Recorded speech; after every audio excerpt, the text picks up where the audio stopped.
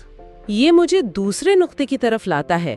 مشکلات کی پرواہ نہ کرنے کے لیے آپ کو پہلے کسی ایسی چیز کی پرواہ کرنی ہوگی جو مشکلات سے زیادہ اہم ہو۔ جی، مجھے وہ گروسری سٹور والی بوڑھی عورت کی مثال بہت دلچسپ لگی۔ وہ صرف 30 سینٹ کے کوپن پر کیشیئر سے جھگڑ رہی تھیں۔ آخر کوئی اتنی چھوٹی سی بات کی اتنی پرواہ کیوں کرے گا؟ یہ مثال اس نقطے کو بہترین طریقے سے واضح کرتی ہے۔ وہ بوڑھی عورت شاید اس لیے اتنی پرواہ کر رہی تھی کیونکہ اس کی زندگی میں اس سے زیادہ اہم کوئی کام نہیں تھا۔ مطلب؟ ہو سکتا ہے وہ تنہا ہو، اس کے بچے اس سے ملنے نہ آتے ہوں اور اس کا واحد کام گھر بیٹھ کر کوپن کاٹنا ہو۔ جب کسی کی زندگی میں کوئی بڑا بامقصد مرکز نہیں ہوتا تو اس کی فکریں اور توانائیاں چھوٹی اور فضول چیزوں پر مرکوز ہو جاتی ہیں۔ بالکل، آپ دیکھیں گے کہ لوگ ٹریفک میں کسی کے آگے نکل جانے پر یا کسی کے فیس بک سٹیٹس پر گھنٹوں پریشان رہتے ہیں۔ اس کی وجہ یہ ہے کہ ان کے پاس پرواہ کرنے کے لیے کوئی بہتر چیز نہیں ہے۔ اور اگر کسی کے پاس پرواہ کرنے کے لیے کوئی بڑی وجہ ہو، جیسے اپنے خاندان کی کفالت کرنا یا کوئی بڑا پروجیکٹ مکمل کرنا، تو یہ چھوٹی چھوٹی باتیں خود بخود غیر اہم ہو جاتی ہیں۔ جی ہاں، آپ روزمرہ کی پریشانیوں سے اوپر اٹھ جاتے ہیں کیونکہ آپ کی نظر ایک بڑے مقصد پر ہوتی ہے۔ یہ ہمیں تیسرے اور آخری نقطے کی طرف لاتا ہے جو شاید سب سے اہم ہے۔ چاہے آپ کو احساس ہو یا نہ ہو، آپ ہمیشہ یہ انتخاب کر رہے ہوتے ہیں کہ کس چیز کی پرواہ کرنی ہے۔ تو اس کا مطلب ہے کہ ہم اس سے بچ نہیں سکتے۔ ہم سب کسی نہ کسی چیز کی پرواہ کرتے ہیں، سوال صرف یہ ہے کہ وہ چیز کیا ہے۔ جی ہاں، ہم بہت زیادہ پرواہ کرنے کی صلاحیت کے ساتھ پیدا ہوتے ہیں۔ ایک بچہ ٹوپی کے غلط رنگ پر بھی رونے لگتا ہے کیونکہ اس کے لیے وہ اس وقت دنیا کا سب سے بڑا مسئلہ ہوتا ہے۔ صحیح۔ جیسے جیسے ہم بڑے ہوتے ہیں اور زندگی کے تجربات سے گزرتے ہیں، ہم زیادہ منتخب ہو جاتے ہیں۔ ہم سمجھنے لگتے ہیں کہ زیادہ تر چیزوں کا ہماری زندگی پر کوئی دیر پا اثر نہیں ہوتا۔ ہم ان چیزوں پر اپنی توانائی ضائع کرنا چھوڑ دیتے ہیں جو سطحی ہیں۔ اسے ہی پختگی کہتے ہیں۔ پختگی تب آتی ہے جب انسان صرف ان چیزوں کی پرواہ کرنا سیکھتا ہے جو واقعی قابل پرواہ ہیں۔ اور پھر ووکوفسکی کی بات کوشش مت کرو پوری طرح سمجھ میں آتی ہے۔ جی، اس کا مطلب یہ نہیں کہ زندگی میں کوشش ہی نہ کرو، بلکہ ان چیزوں کے لیے کوشش مت کرو جو اہم نہیں ہیں۔ تو ان تمام باتوں کا خلاصہ یہ نکلتا ہے کہ یہ فلسفہ عظمت حاصل کرنے کا کوئی فارمولہ نہیں ہے، بلکہ یہ تکالیف کو بہتر اور زیادہ معنی خیز طریقے سے برداشت کرنے کا ایک طریقہ ہے۔ یہ اپنے درد کو ایک آلے میں، صدمے کو طاقت میں اور مسائل کو قدرے بہتر مسائل میں تبدیل کرنے کے بارے میں ہے۔ یہ سب اس بات پر منحصر ہے کہ آپ اپنی زندگی میں کس چیز کو اہم سمجھتے ہیں اور کس کو غیر اہم۔ اگر ہم اسے بڑے تناظر سے جوڑیں تو یہ سمجھنا ضروری ہے کہ زندگی میں مسائل ہمیشہ رہیں گے۔ خوشی مسائل کی عدم موجودگی کا نام نہیں ہے۔ خوشی ان مسائل کو حل کرنے کا نام ہے جنہیں حل کرنے میں آپ کو اطمینان ملے۔ بالکل، مقصد مسائل سے پاک زندگی گزارنا نہیں، کیونکہ وہ ناممکن ہے، بلکہ ان مسائل کو تلاش کرنا ہے جنہیں حل کرنے میں آپ کو خوشی محسوس ہو۔ اصل فن یہ ہے کہ اپنی محدود توجہ اور توانائی کو ان چیزوں پر مرکوز کیا جائے جو واقعی اہمیت رکھتی ہیں۔ آخر میں ایک سوچ کے ساتھ اس گفتگو کو ختم کرتے ہیں۔ کتاب کہتی ہے کہ ہمارے پاس پرواہ کرنے کے لیے ایک محدود وقت اور توانائی ہے۔ جی، اگر آج کوئی اپنی زندگی کا جائزہ لے تو اس کی فکریں اور توانائیاں کہاں صرف ہو رہی ہیں؟ کیا وہ چھوٹی چھوٹی باتوں پر ضائع ہو رہی ہیں، جیسے سوشل میڈیا پر کسی اجنبی کی رائے یا ٹریفک میں گزرا ہوا وقت؟ یا کیا وہ ان چیزوں کے لیے وقف ہیں جو واقعی ایک بامانی زندگی تشکیل دیتی ہیں؟ اور سب سے اہم سوال، کیا یہ سرمایہ کاری اسے ویسی زندگی دے رہی ہے جس کی وہ خواہش رکھتا ہے؟